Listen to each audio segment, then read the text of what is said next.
கிறிஸ்துவுக்குள் பிரியமானவர்களே, கடவுள் ஒரு காலை நேரத்தை கொடுத்து அவருடைய சமூகத்திலே ஜீவனோடும் சுகபலத்தோடும் நம்மை கூட்டி சேர்த்திருக்கிறார். நன்றியிருந்த உள்ளத்தோடு அவரை தொழுது கொள்ள கடவோம்.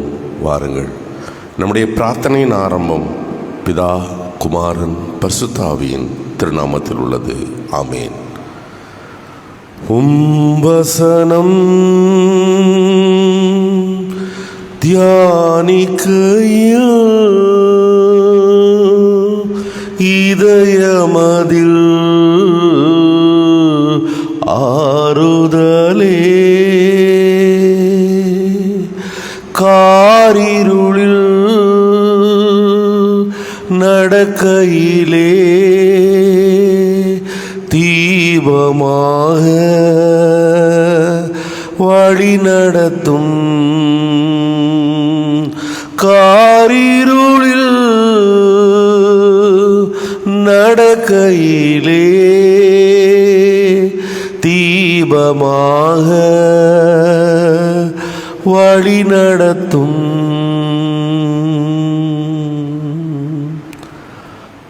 எங்கள் அன்பு நிறைந்த ஆண்டவரே, உமது வசனத்தை தியானிக்க வாஞ்சியோடு கடந்து வந்திருக்கிறோம்.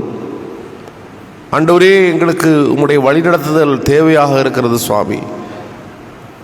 பொல்லாத இந்த உலகத்திலே சத்தியம் உங்களை விடுதலையாக்கும் என்று சொன்னீரே. சத்திய வசனத்தை கேட்க வந்திருக்கிறோம். முகநூல் வாயிலாக, இணையதள வாயிலாக, உள்ளூரிலும் வெளியூரிலும் வெளிநாடுகளிலும் இருக்கின்ற எங்கள் திருச்சபை குடும்பங்கள், உறவுகள் யாவரையும் நினைக்கிறோம் சுவாமி. ஒவ்வொரு நாளும் படிப்பினையாக தருகிற உமது சத்தியத்தை ஆண்டவரே சரியாக உள்வாங்கி வாழ்க்கைக்கு அது பிரயோஜனப்பட ஆண்டவர் அருள் செய்யும். வந்திருக்கிற ஒவ்வொருவரையும் உற்சாகப்படுத்தும். இயேசுவின் விலையேற பெற்ற நாமத்திலே ஆரம்ப ஜபமாக ஏறெடுத்து கேட்கிறோம். எங்கள் ஜபம் கேளும் நல்ல பிதாவே, ஆமேன். 314வது பாடல். 314வது பாடல்.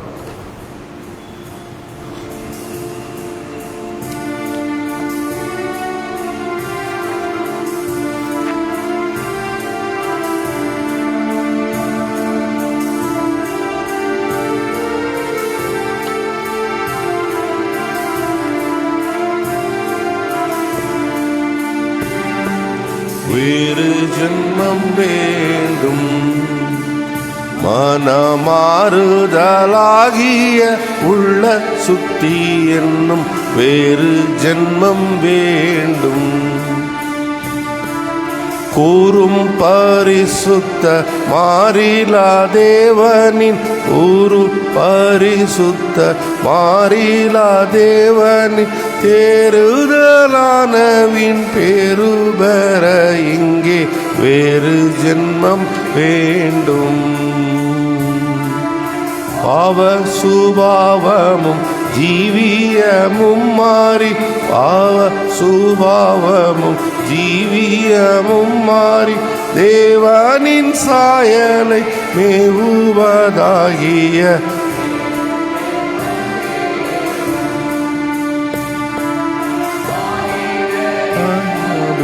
அபிமானத்தினால் அல்ல,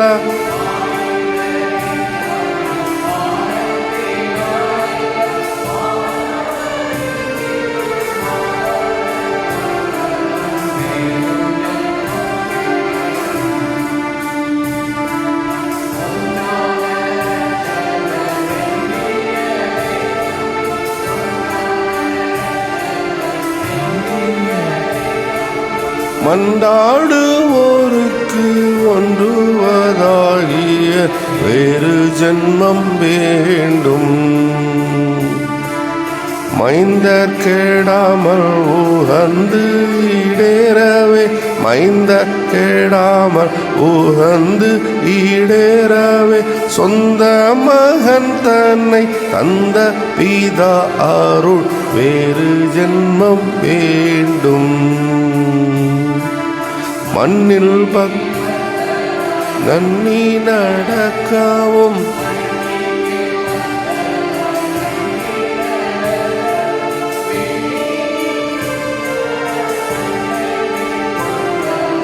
வேறு ஜென்மம் வேண்டும். ஆறுதலாகிய உள்ள சுத்தி என்னும் வேறு ஜென்மம் வேண்டும். சங்கீதம் 27 முறைமுறையாக நாம் வாசிப்போம். 156 பக்கம். கர்த்தரின் வெளிச்சமே என் ரட்சிப்பு, யாருக்கு பயப்படுவேன்? கர்த்தரின் ஜீவனுக்கு அரணானவர், யாருக்கு அஞ்சுவேன்?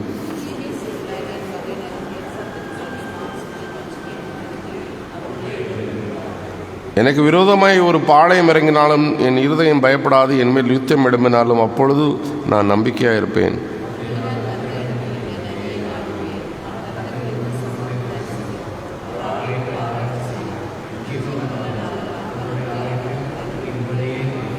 தீங்கின நாளில் அவர் என்னை தம்முடைய கூடாரத்தில் மறைத்து தமது கூடார மறைவிலே ஒளித்து வைப்பார். கன்மலையின் மேல் என்னை உயர்த்துவார்.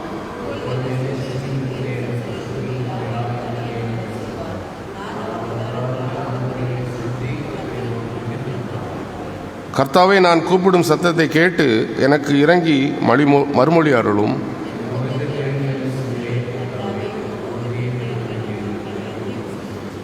உமது முகத்தை எனக்கு மறையாதையும் உமது கோபத்தில் அடியனை விலக்கி போடாதையும். நீரே எனக்கு சகாயர். என் ரட்சிப்பின் கடவுளே, என்னை தள்ளிவிடாமலும் என்னை கைவிடாமலும் இரும். கர்த்தாவே, உமது வழியை எனக்கு போதித்து எனக்காய் பதிவிருக்கிற நிமித்தம் செவ்வையான பாதையில் என்னை நடத்தும்.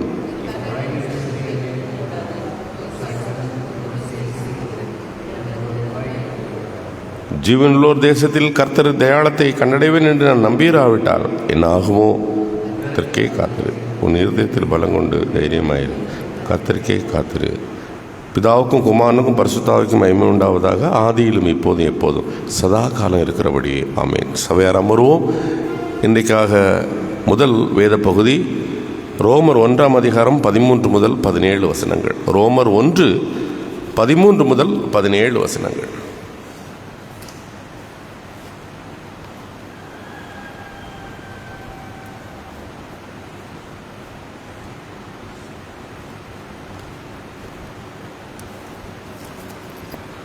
ரோமர் 1 அதிகாரம் வசனங்கள் 13 முதல் 17 முடிய. சகோதரரே, புறஜாதிகளான மற்றவர்களுக்குள்ளே நான் பலனை அடைந்தது போல உங்களுக்குள்ளும் சில பலனை அடையும்படிக்கு உங்களிடத்தில் வர பலமுறை யோசனையாயிருந்தேன். ஆயினும் இதுவரைக்கும் என்னை தடையுண்டாயிற்று என்று நீங்கள் அறியாதிருக்க எனக்கு மனதில்லை. கிரேக்கரும் மற்ற அந்நியர்களுக்கும் ஞானிகளுக்கும் மூடருக்கும் நான் கடனாளியாயிருக்கிறேன். ஆகையால் ரோமாபுரியில் இருக்கிற உங்களுக்கு என்னால் இயன்ற மட்டும் சுவிசேஷத்தை பிரசங்கிக்க விரும்புகிறேன். கிறிஸ்துவின் சுவிசேஷத்தை குறித்து நான் வெட்கப்படேன்.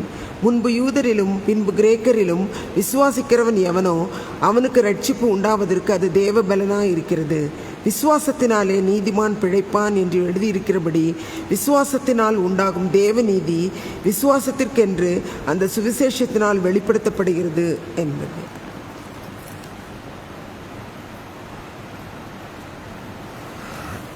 அன்பானவர்களே, 2வது வேத பகுதி அது நற்செய்தி வாக்கியம்.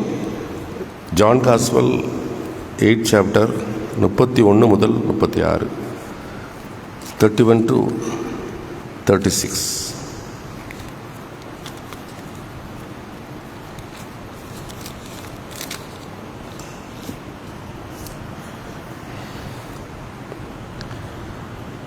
அதை அறிந்த இயேசு தம்மை விசுவாசித்த யூதரை பார்த்து, என் வார்த்தையை நிலை கொண்டிருந்தால் மெய்யாகவே நீங்கள் என் சீஷர், சத்தியத்தை அறிந்து கொள்வீர்கள், சத்தியம் உங்களை சுயாதீனராக்கும் என்றார்.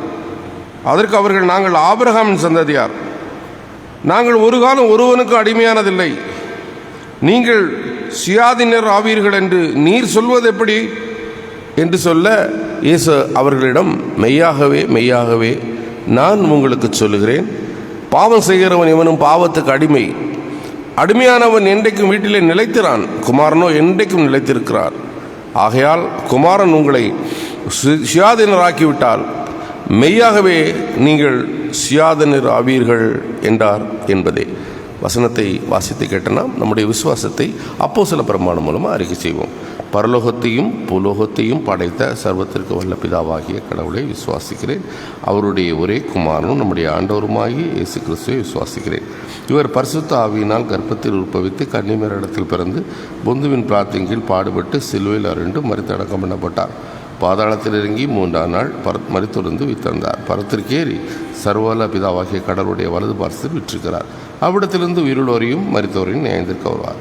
பரிசுத்த ஆவியானவரை விசுவாசிக்கிறேன். பொதுவான பரிசுத்த கிறிஸ்தவ சபையும் பரிசுத்தவானுடைய ஐக்கியமும் பாவம் மன்னிப்பும் சரீர உயிர்த்தெழுதலும் நித்திய ஜீவனும் உண்டென்று விசுவாசிக்கிறேன். ஆமென்.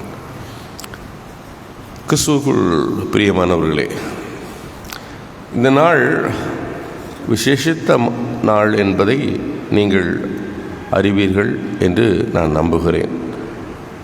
அன்பானவர்களே, இந்த நாள் நம்முடைய தேசத்திலே காணப்படுகின்ற 9 லூத்தரன் திருச்சபைகள், UELC, United Evangelical Lutheran Churches of India, அதிலே அங்கமாக இருக்கின்ற லூத்தரன் பேஸ்ட் எல்லா திருச்சபைகளிலும் விழாக்கோலம் பூணுகின்ற, for example Tamil Evangelical Lutheran சபை, ஆந்திரா இவாஞ்சலிக்கல் லுத்தரன் சபை, ஆற்காடு லுத்தரன் சபை, ஜெய்ப்பூர் லுத்தரன் சபை, இப்படி அநேக இந்தியா இவாஞ்சலிக்கல் லுத்தரன் சர்ச், நிறைய சபைகள், நமக்கு 9 பிரிவு இருக்கிறது. 9 பிரிவும் இணைந்த ஒரு கூட்டமைப்பு தான் UELC. நீங்கள் உங்களுக்கு தெரியும் என்று நம்புகிறேன். அந்த அமைப்பை சார்ந்த இன்ஸ்டிடியூஷன் தான் குருகுலம். சென்னையில் இருக்க குருக்கள் செமினரி, நம்ம செமினரி மாதிரி, அங்கே நம்முடைய பாஸ்டர்ஸும் பிரின்சிபலாக இன்னும் பேராசிரியர்களாக பணியாற்றி கொண்டிருக்கிறார்கள் நம்முடைய IELC சார்ந்தவர்கள். பிரியமானவர்களே, இந்த நாள் ஒரு விசேஷித்த நாள் என்று குறிப்பிட்டோம்.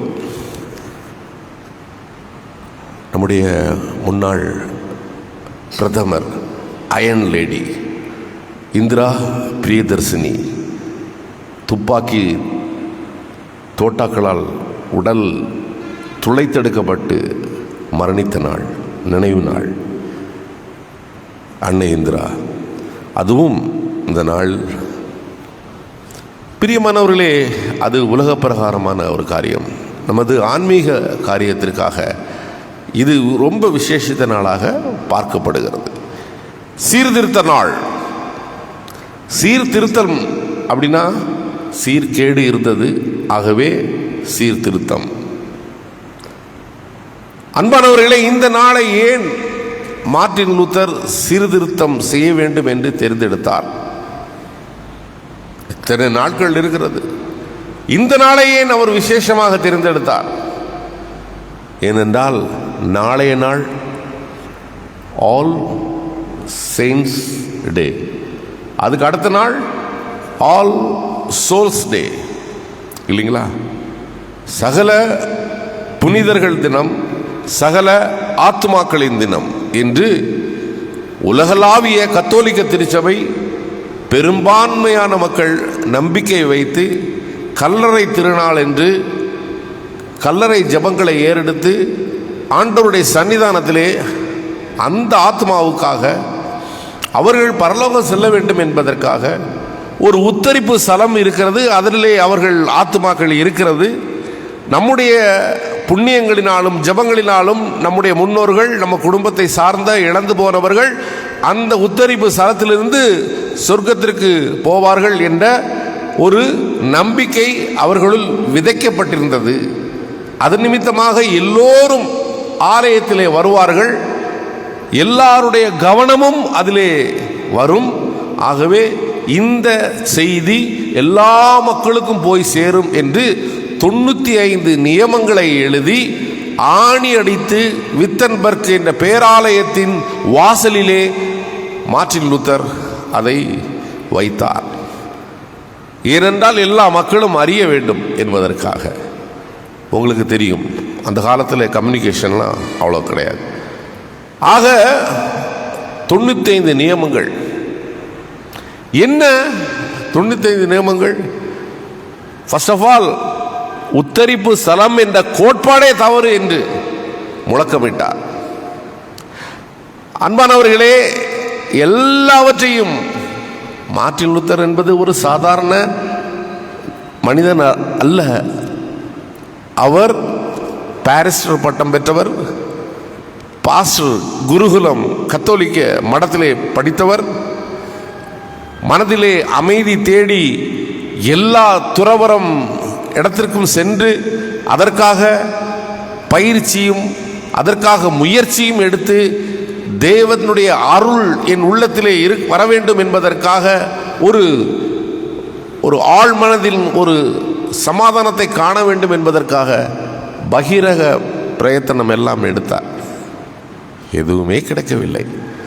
உங்களுக்கு தெரியும், அந்த காலத்தில் சென்ட் ஆண்டனி மடம், இந்த மாதிரி துறவிகள் தங்குகின்ற மடங்கள் எல்லாம் இருந்தது. பிச்சை எடுத்து தான் சாப்பிட வேண்டும். உடலை வருத்தி தான், அவன் எவ்வளோ பெரிய ஆளாக இருந்தாலும் உடலை வருத்தி ஆண்டவர் சமூகத்திலே அமைதி தேட வேண்டும் என்று புது புது சித்தாந்தங்களெல்லாம் புகுத்தப்பட்டிருந்தது. அந்த சமயத்திலே மார்ட்டின் லூத்தர் எதிலும் அமைதி கிடைக்கவில்லை என்று ரொம்ப ஸ்ட்ரகிளிங், அவருடைய வாழ்க்கை ரொம்ப போராட்டமாக இருந்தது. வேதத்தை படித்து கொண்டிருந்தார். வேதத்தை வாசித்து கொண்டிருக்கும்போது அது ரோமர் 1:17 தான் கீவேர்டு. 95 நியமங்கள் எழுதினதற்கு கீவேர்டு 1, ரோமர் 1:17. அதுதான் இன்றைக்கு நம்முடைய சபை இங்கே வருவதற்கு காரணம், நீங்கள் எல்லாம் அமர்ந்திருப்பதற்கு காரணம். சாதாரணமாக இல்லை. இதையெல்லாம் நீங்கள் பின்புலத்தை ஆராய்ந்து பார்த்தால் உங்களுக்கு அது புரியும். விசுவாசத்தினால் நீதிமான் பிழைப்பான் என்று எழுதியிருக்கிறபடி கடவுளின் நீதி விசுவாசத்தில் தொடங்கி விசுவாசம் வளருவதற்காக அந்த சுவிசேஷத்தில் வெளியாக்கப்படுகிறது என்ற வசனத்தை வாசித்த உடனே அவருக்கு ஒரு ஸ்பார்க், அவருக்கு உள்ளத்திலே ஒரு ஸ்பார்க். அப்போ மனிதனுடைய கிரியையினால் ஒன்றுமல்ல. அப்படியே அந்த வசனத்தை மறுபடி ஆழ்ந்து படித்து தியானித்தார். அவர் உள்ளத்திலே ஒரு விதமான அமைதி, ஒரு விதமான சாட்டிஸ்ஃபேக்ஷன் கிடைத்தது என்று அவர் குறிப்பிடுகிறார். வேதாகமத்திற்கு அடுத்ததாக நாம் மிகவும் போற்றக்கூடிய லார்ஜ் கேட்டிசம், ஸ்மால் கேட்டிசம், வேதத்தை பற்றி அதனுடைய அடிப்படையிலே எழுதின அந்த புத்தகங்கள் தான் நம்முடைய டாக்ட்ரின், நமக்கு என்று சொல்லக்கூடிய உபதேசம். நீங்கள் மற்ற சபைகளில் போய் உங்கள் டாக்ட்ரின் என்ன, உங்கள் உபதேசத்தினுடைய பேஸ் என்ன, அதற்கென்று புதிய சித்தாந்தம் ஏதாவது இருக்குதா அப்படின்னு கேட்டால் எதுவுமே கிடையாது, எதுவுமே கிடையாது. ஆனால் நம்முடைய சபைக்கு இதைத்தான் போதிக்க வேண்டும், இதுதான் நம்முடைய விசுவாசம் என்று சொல்லக்கூடிய ஒரு டாக்ட்ரின் இருக்கிறது. உபதேசத்துக்கு சம்பந்தப்படுத்துகிற புக் இருக்கிறது. அதற்காக ஆர்டர் ஆஃப் வொர்ஷிப் இருக்கிறது. ஆர்டர் ஆஃப் வொர்ஷிப் என்பது மற்ற சபைகளில் நீங்க பார்க்க முடியாது, எந்த சபையாக இருந்தாலும். நமக்கென்று உருவாக்கப்பட்டது ஆர்டர் ஆஃப் வொர்ஷிப். இதெல்லாம் நமக்கு உள்ள யூனிக்னஸ். மற்ற பிரியமானவர்களே, குறை சொல்வதற்கு அல்ல, நம்முடைய ஸ்டாண்டு, நம்முடைய காரியங்கள், இதை குறித்து நீங்கள் புரிந்து கொண்டிருக்க வேண்டும் என்பதற்காக. அன்பானவர்களே, அப்போதான் மார்ட்டின் லூத்தர் ஒரு வார்த்தையை பிரகடனப்படுத்தினார். ஸ்லோகன் என்று சொல்லுவோம்ல, அது மாதிரி ஒரு வார்த்தையை சொன்னார். பேக் டு த ஸ்கிரிப்சர், திருமறைக்கு திரும்புவோம் அப்படின்னாரு. திருமறைக்கு திரும்புவோம், எதையுமே திருமறையை கொண்டு பார்ப்போம். கடவுளே, Lord renew your church, let it begin with me, என்னிலிருந்து ஆரம்பமாகட்டும். ஆண்டவரே, திருச்சபையை புதுப்பிக்கும், ஆனால் என்னிலிருந்து அது ஆரம்பமாகட்டும் அப்படின்னு முழக்கங்களை முன்வைத்து அவர் 95 நியமங்களை எழுதினார். பிரியமானவர்களே, இந்த 95 நியமங்களிலும் சுருக்கம் உங்களுக்கு சொல்லியிருக்கேன். தமிழ் வாத்தியார்கிட்ட போய் ஒரு பையன் ரொம்ப படிக்க கஷ்டமாக இருக்குன்னு கேட்டான். எதை? திருக்குறளை படிக்கிறதுக்கு. திருக்குறளே 2 வரி தான் இருக்கு, அதை படிக்கிறது கஷ்டமாக இருக்குன்னு போய் கேட்டான். கற்க கசடர கற்பவை கற்றபின் நிற்க அதற்கு தக. இவ்வளோதான் குறள். அதில் எனக்கு கொஞ்சம் கஷ்டமாக இருக்குது, கொஞ்சம் சின்ன சிம்பிளாக சொல்லுங்க அப்படின்னு. கற்க நிற்க போ அப்படின்னாரு. அதுலேயும் தலையை சொரிஞ்சிட்டுன்னா கல் நில் போ அப்படின்ட்டாரு. அதுபோல 95 நியமங்களையும் படிப்பதற்கு புரிந்து கொள்வதற்கு கடினமாக இருக்கும் என்பதற்காக அதை 5ஆக சுருக்கி வேத விற்பனர்கள் படித்த பண்டிதர்கள் 5 ஸ்லோகம் வைத்தார்கள். முதல் 3, அப்புறம் 4 ஆயிடுச்சு, அப்புறம் 5 ஆயிடுச்சு. அந்த 5 ஸ்லோகத்தை டைமே இல்லை, முடிஞ்சு போகுது. ஆனாலும் அந்த 5 ஸ்லோகத்தையும் உங்களுக்கு சின்ன ஒரு விஷயமாக உங்களுக்கு சொல்லி வைத்து போகிறேன். அன்பானவர்களே, இது நம்முடைய திருச்சபையிலே நினைத்து பார்க்க வேண்டிய ஒரு சத்தியங்கள், புரிந்து பார்க்க வேண்டிய சத்தியங்கள். 1900 நான் கண்காடிய இறைக்கல் 93 படித்து கொண்டிருக்கும்போது ஒரு ராஜேன் சார்ட்ட, அப்போது பிரின்ஸ்பலாக இருந்தவங்ககிட்ட ஒரு கையெழுத்து போட்டு எனக்கு ஒரு புக்கு ப்ரெசென்ட் பண்ணார். அமெரிக்காவிலேருந்து அவர் வந்திருந்தார். அப்போது வெளியேருந்து வந்தப்போ எனக்கு புக்கு கொடுத்தார். எதுக்கு கொடுத்தாருன்னா, அங்கே ஒரு கல்ச்சுரல் ப்ரோக்ராம் நடக்கும்போது மார்ட்டின் லூத்தரை பற்றி ஒரு கவிதை எழுதி அந்த இடத்துல வாசித்தேன். அது இம்ப்ரெஸ் ஆகி உடனே கூப்பிட்டு வீட்டுக்கு வா அப்படின்னு கூப்பிட்டார். உடனே புக்கு கொடுத்தாரு, ப்ளஸ் பண்ணார், ஆசீர்வதிச்சார். நல்லா வரணும் நீ அப்படின்னாரு. அவ்வளோ பெரிய மனுஷர் வார்த்தைகள், கடவுள் கிருபை தாங்கி கொண்டிருக்கிறது.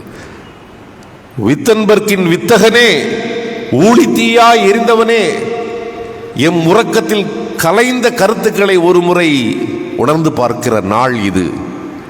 அசைவுறும் திசைகள் தோறும் வேத அறிவொளி வளர்த்த வேந்தன் நீ இல்லை என்றால் இறை அறிவில்லை, ஆக்கமில்லை, அறிஞர் பிறப்பும் இல்லை.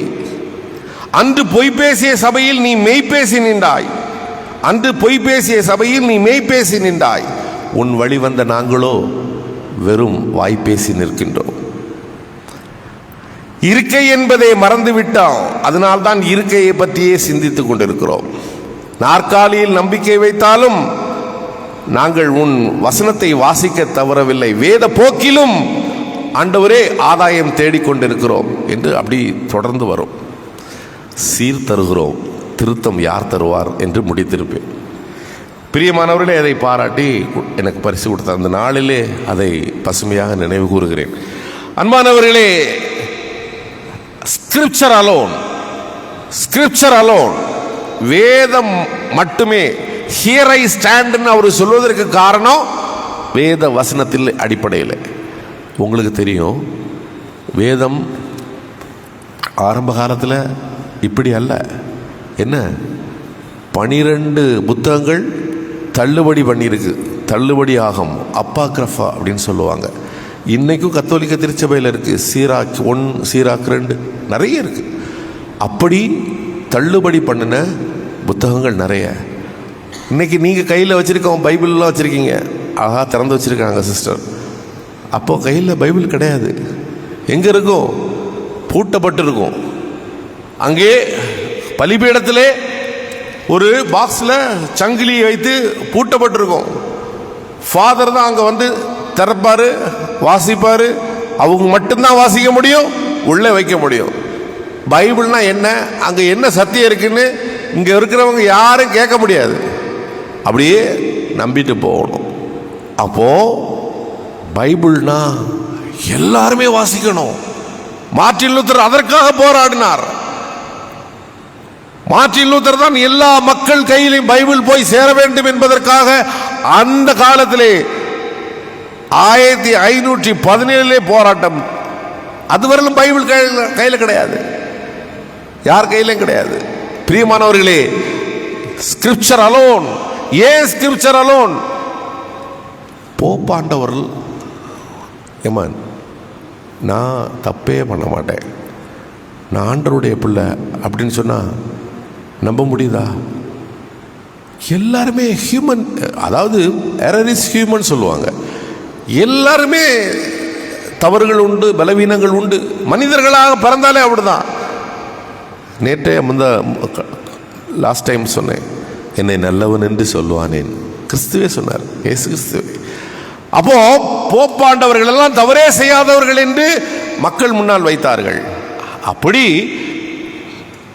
ஒரு சென்ட் பீட்டர்ஸ் சர்ச்சு கட்டும்போது வருமானம் தேவை. அதனால் என்ன சொன்னாங்க, பாவ மன்னிப்பு சீட்டுன்னு. நீங்கள் என்ன பாவம் பண்ணினீங்கன்னா அதுக்கு என்கிட்ட வந்து சொன்னால் அதுக்கு உள்ள பெனால்ட்டியை கட்டினா போதும். ரூபா, அந்த ரூபா எப்படி சென்ட் பீட்டர்ஸ் சர்ச்சு கட்டுறதுக்கு போயிடும். நன்கொடன் கேட்டுட்டு போ, ஆனால் பாவ மன்னிப்பு சீட்டுன்னு ஏன் சொல்கிறத? மார்ட்டின் லூதர் வாதித்தார், அதை முற்றிலுமாக எதிர்த்தார், மறுத்தார். பாவ மன்னிப்புக்காக சீட் பைசா கொடுத்தா போதுமா, பாவங்கள் மன்னிக்கப்படும். உத்தரிப்பு ஸ்தலம் ஆண்டவர்கிட்ட தான் போவோம். அங்கே இடையில ஒரு ஸ்தலம் எங்க இருக்கு பைபிள்ல? எல்லாவற்றையும் கேட்டார், எல்லாவற்றையும் வேதத்தின் அடிப்படையில் கொஸ்டின் பண்ணார். 95 நியமங்கள் எழுதினார். ஆக ஸ்கிரிப்சர் ஹியர் ஐ ஸ்டாண்ட், எல்லாத்திலுமே பேஸ் என்னுடைய வேதாகமத்திலிருந்து 5 ஸ்லோகமும் வாசித்து செல்லுகிறேன். அடுத்து ஃபெய்த் அலோன், விசுவாசத்தினால் மட்டுமே. ஆபக்குக் 2:4, கலாத்தியர் 3:11, ரோமர் 1:17, எபிரேயர் 10:38. ஃபெய்த் அலோன், நியாயப்பிரமாணத்தின் கிரியைகளால் அல்ல மனிதன் நீதிமான் ஆக்கப்படுதல், கிறிஸ்துவை பற்றி விசுவாசம். Accept, you are accepted. அதுதான். வேற ஒன்றும் நான் அதை செய்யணும், இதை செய்யணும், உபவாசம் இருக்கணும், துறவரம் செய்யணும், 4 வீட்டில் இறந்து ஆண்டவருக்கு காணிக்க கொடுக்கணும், நீங்கள் பட்டினி கிடக்கணும், உபவாசம் இருக்கணும், உங்களுடைய கிரியையினால் அல்ல. கிரியையினால் ஒரு துரும்ப கூட நீ அசைக்க முடியாது. ஆண்டவருடைய கிருபையினால், அவர் மேலே வைக்கின்ற உன்னுடைய விசுவாசம், விசுவாசத்தினால் நீதிமான். விசுவாசத்தினால் தான் நீதிமான். நீதிமான்னா என்ன? நீதிமான் நீதிமான் சொல்றாரு. நீதிமான்னா என்ன? One who have right relationship with God. அதை மறக்கக்கூடாது. அது நீங்க செய்யற கிரியையினால வராது, நீங்க கடவுள் மேல் வைக்கிற விசுவாசத்தினால் வரும். அதான் மார்ட்டின் லூதர் சொன்னாரு, தான தர்மம் செய்வதனால நான் கடவுளுக்கு பிரியமானவன் ஆயிட முடியாது. ஆண்டவர் மேல் வைக்கிற விசுவாசத்தினால் நீ தான தர்மம் செய். அதான் மார்ட்டின் லூதருக்கும் யாக்கோபுக்கும் கான்ட்ரடிக்ஷன். என்ன? கிரியை இல்லாத விசுவாசம் செத்ததுன்னு பாரு. அவரு விசுவாசம் இருந்தால் தான் கிரியே வரும்னு மார்ட்டின் லூதர் சொல்லுவார், பவுல் சொல்லுவார். அதை பவுலடிகளாருடைய வாதத்தை பேஸ் பண்ணி இங்கே சீர்திருத்த செம்மல் சிந்தனை ஓட்டத்தை வைத்தார். நிறைய சப்ஜெக்ட், பெரிய சப்ஜெக்ட், முடிஞ்சு போச்சு நேரம். கிரேஸ் அலோன், கிருபையினால் மட்டுமே. மோசே மூலமாக நியாயப்பிரமாணம் கொடுக்கப்பட்டது, இயேசுவின் மூலமாக கிருபையும் சத்தியமும் கொடுக்கப்பட்டது. ஆண்டவர் நுகம் எளிது, என்னிடம் கற்றுக்கொள்ளுங்கள் என்று சொன்னார் மத்தேயு 11:28. எபேசியர் 2:8 பாருங்க, not an award or a reward or a prize but gift. வார்த்தைகளுக்கு பாருங்க, கவனிச்சு பாருங்க. அது இலவசமாய் கொடுக்கப்பட்டது, யாரும் பெருமை பாராட்டுவதற்கு இடமல்ல.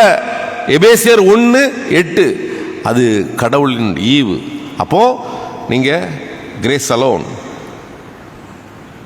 Scripture alone, faith alone, grace alone, அடுத்து கிரைஸ்ட் அலோன். நீ அந்தோனியார் கும்பிடு, அது உன்னுடைய நம்பிக்கை, அதில் தப்பு இல்லை. புனித மைக்கேலை கும்பிடு, மாதாவை கும்பிடு, இயேசுவின் தாய், அது மரியாதை கொடு, அதெல்லாம் ரைட்டு. அதெல்லாம் அவங்களெல்லாம் தெய்வங்களாக்கிறாத. அவங்கெல்லாம் they are not mediator to between God and men. Yesu ஒருவர். என்ன சொன்னார்? நானே வாசல், நானே வாசல், என்னால் அன்றி ஒருவனும் பிதாவினிடத்திலே வாரான்.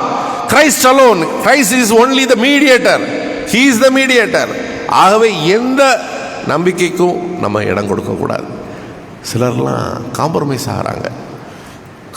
ஆகிறாங்க. வேதம் தெளிவாக சொல்லுகிறது, கிறிஸ்துவினால் மட்டுமே. கிரைஸ்ட் அலோன், க்ளோரி அலோன், மகிமைக்கு பாத்திரர் அவர், ஆண்டவருக்கே மகிமை. விளக்கம் நிறைய சொல்ல ரெஃபரன்ஸ் இருக்கிறது, நமக்கு சமயம் இல்லை. ஆகவே இந்த பெர்ஸ்பெக்டிவ், இந்த பார்வையிலே, இந்த பரிமாணத்திலே ஆண்டவர் நமக்கு சீர்திருத்த செம்மலை கொண்டு ஆண்டவர் சபையை சீர்படுத்தினார். எவ்வளவு சீர்கேடு இருந்தது, எப்படி சீர்படுத்தினார் என்பதை வருகின்ற காலங்களிலே சிந்தனைக்கு கடவுள் உங்களுக்கு முன்னே வைப்பார். ஆகவே தெளிந்த மக்களாக அடுத்த தலைமுறைக்கு இந்த செய்திகளை எல்லாம், நம்முடைய பெருமைகள் எல்லாம் கடத்துகிற பிள்ளைகளாக ஆண்டவரோடு உள்ள உறவிலே விசுவாசத்தால் நீங்களும் நானும் அவருடைய பிள்ளைகளாக சாட்சி கொடுக்க பயன்படுத்தி காப்பாராக. ஆமேன். 309வது பாடல்.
நரசியும் கிரியைகளில் நலனே இல்லை.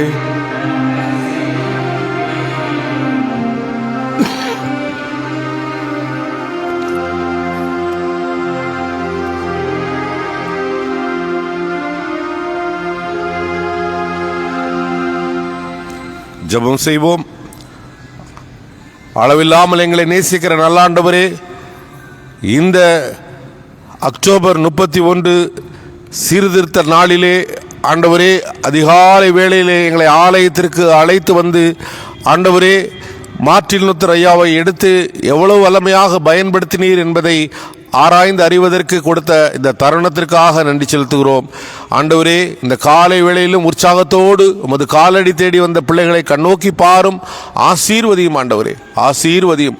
மனநிறைவோடு ஆண்டவரோடு சிறிது நேரம் திருவசனத்தை குறித்த தெளிவான சிந்தையை நாங்கள் பெற்றுக்கொண்டோம். இந்த விசேஷித்த நாளிலே ஆண்டவர் திருபாதத்திற்கு கடந்து வந்தோம் என்ற உணர்வோடு மன நிறைவோடு உமது பிள்ளைகள் திரும்பி செல்ல கிருபை செய்யும். வெளியூரிலே வெளிநாடுகளிலே இருக்கின்ற ஆண்டவரே, எங்கள் குடும்பங்களுக்காக, திருச்சபை குடும்பங்களுக்காக பிரார்த்தனை செய்கிறோம். எங்கிருந்தாலும் அது பிள்ளைகள் சந்தோஷத்தோடும் சமாதானத்தோடும் வாழ்வதற்கு ஆண்டவர் அருள் செய்ய வேண்டும் என்று பிரார்த்தனை செய்கிறோம். அப்பா ஆண்டவரே, உமது வசனத்தால் தொடப்பட்ட பிள்ளைகளாக இங்கிருந்து செல்ல ஆண்டவர் கிருபை செய்யும். மருத்துவமனையில் இருக்கிறவர்கள் ஆண்டவரே, வேதனையில் உழல்கின்ற பிள்ளைகள் உண்டு சுவாமி. ஆண்டவரே, உம்முடைய சமூகத்திலே வேண்டிக் கொண்ட பிரகாரமாக ஆண்டவரே அறுவை சிகிச்சை முடிந்து நல்ல செய்தியை கேள்விப்பட கிருபை செய்தீர். ஆண்டவரே, மருத்துவமனையிலே இருக்கின்ற அருமையான ஏழை சகோதரியை நினைக்கிறோம். அவர்களுக்கும் ஆண்டவரே நல்ல சுகத்தை கொடுத்து ஆண்டவர் சுகம் கொடுத்தார் என்று நல்ல செய்தி கேள்விப்பட கிருபை செய்யும். போராட்டம் நிறைந்த வாழ்க்கை ஆண்டவரே, ஏன் வியாதி துன்பம் ஆண்டவரே பலகீனங்கள் வரும்போது தோண்டு போகிறோம் சுவாமி, தோண்டு போகிறோம் ஆண்டவரே. மரணத்திற்கு விளிம்பிலே சென்று சிந்திக்கிறோம் ஆண்டவரே. அப்படி அல்ல ஆண்டவரே, எங்கள் வாழ்க்கையை உமது கையில் வைத்திருக்கிறேன். எப்போது என்ன என்பதையெல்லாம் நாங்கள் எங்கள் மனரீதியாக குழப்பிக்கொள்ளாதபடி ஆண்டவர் எங்களுக்கு நாயகராக இருக்கிறீர் என்ற நம்பிக்கையை கொடுத்து ஆண்டவரே, பலகீனங்கள் வரும்போது தடுமாறுகின்ற வயோதிகத்தின் ஆண்டவரே மக்களுக்கு நல்ல நம்பிக்கை கொடுமப்பா, ஆரோக்கியத்தை கொடுமப்பா, முறையான பராமரிப்பு வீட்டில் கிடைக்க கிருபை செய்யும் சுவாமி. ஆண்டவரே, எத்தனை விதமாக பலகீனப்பட்டு உடைந்து போகிறார்கள் என்பதை எல்லாம் நினைக்கும்போது ஆண்டவரே, உமது சமூகத்திலே ஆறுதலை தேடுகிறோம். ஆண்டவரே வயது முதிர்வின் காரணமாக கஷ்டப்படுகிற ஒவ்வொரு பிள்ளைகளையும் ஆண்டவர் பொறுப்பெடுத்துக் கொள்ளும். பலகீனம், நோய் அனுபவம், ஆண்டவரே எவ்வளவு செல்வம் இருந்தாலும் வலியை மற்றவர்களுக்கு நாங்கள் கடத்து விட முடியாது சுவாமி, அதை நாங்களே சுமந்தாக வேண்டும். அப்படிப்பட்ட வலியிலே ஆண்டவரே உழல்கின்ற மக்களுக்கு சுகத்தை கொடுமப்பா, சுகத்தை கொடும். நீர் பொறுப்பெடுத்துக் கொள்ளும். கேட்க மறந்த எல்லா நன்மைகளை தாரும். தொடர்ந்து ஆண்டவரே ஆராதனைக்கு அடுத்த காரியங்களிலே ஆர்வத்தோடு திருச்சபைகள் மக்கள் கடந்து வருவதற்கு அவர்களுக்கு வேண்டிய உற்சாகத்தை தாரும். காலத்தையும் நேரத்தையும் பிரயோஜனப்படுத்தி கொள்ளட்டும் சுவாமி. ஆண்டவரே 1ஆம் தேதி ஆராதனை, ஆண்டவரே வாக்குத்தத்தத்தோடு கூடிய ஆராதனை, ஆண்டவரே மற்றும் எங்கள் திருச்சபையிலே ஒழுங்கு செய்திருக்கின்ற எல்லா ஆராதனைக்கு அடுத்த காரியங்கள், புதிய நிர்வாகிகள் பொறுப்பேற்கிற நிகழ்வுகள், இப்படி நல்ல காரியங்கள் எல்லாம் நடக்க இருக்கின்றன. அவற்றில் மக்கள் ஆர்வத்தோடு வந்து ஆண்டவரே உம்முடைய நாமத்தை மகிமைப்படுத்த வேண்டிய உற்சாகத்தை கொடுத்து ஆசீர்வதியும் அப்பா. கேட்க வந்த எல்லா நன்மைகளையும் தாரும். இந்த நல்ல நாளிலே உம்முடைய திரு சன்னிதானத்தில் எங்களை கூட்டி சேர்த்ததற்கு நன்றி செலுத்துகிறோம். இயேசுவின் வல்லமையான நாமத்திலே பாதமணிந்து நம்பிக்கையோடு ஜெபிக்கிறோம் எங்கள் ஜெபங்களும் நல்ல பிதாவே, ஆமேன். பரமண்டலங்களில் இருக்கிற எங்கள் பிதாவே, உம்முடைய நாமம் பரிசுத்தப்படுவதாக, உம்முடைய ராஜ்யம் வருவதாக, உம்முடைய சித்தம் பரமண்டலத்தில் செய்யப்படுவது போல பூமியில் செய்யப்படுவதாக. அண்ணன் வேண்டிய ஆகாரத்தை எங்களுக்கு தாரும். எங்கள் கடனாளிகளுக்கு நாங்கள் மன்னிக்கிறது போல பாவங்கள் மணி எங்களை சோதனைக்குள் கூட பண்ணாமல் தீமையும் தெரிவித்துக் கொள்ளும். ராஜ்யமும் வல்லமையும் மகிமையும் என்றென்றைக்கும் உம்முடைய வேலை, ஆமேன். ஆசீர்வாதம். ஆண்டவராய் இயேசு கிறிஸ்துவின் கிருபையும் பிதாவின் அன்பும் தூய ஆவின் துணையும் இன்றும் என்றும் சதாகாலம் நம் அனைவரோடும் இருந்து ஆசீர்வதித்து காப்பாராக, ஆமேன். என் ஆத்மாவே கர்த்தரை சோஸ்திரி, என் முழு உள்ளமே பரிசுத்த நாமத்தை சோஸ்திரி. என் ஆத்மாவே கர்த்தரை சோஸ்திரி, கர்த்தர் செய்த சகல உபகாரங்களையும் மறவாதே, ஆமேன். சமாதானத்தோடு சென்று வாருங்கள்.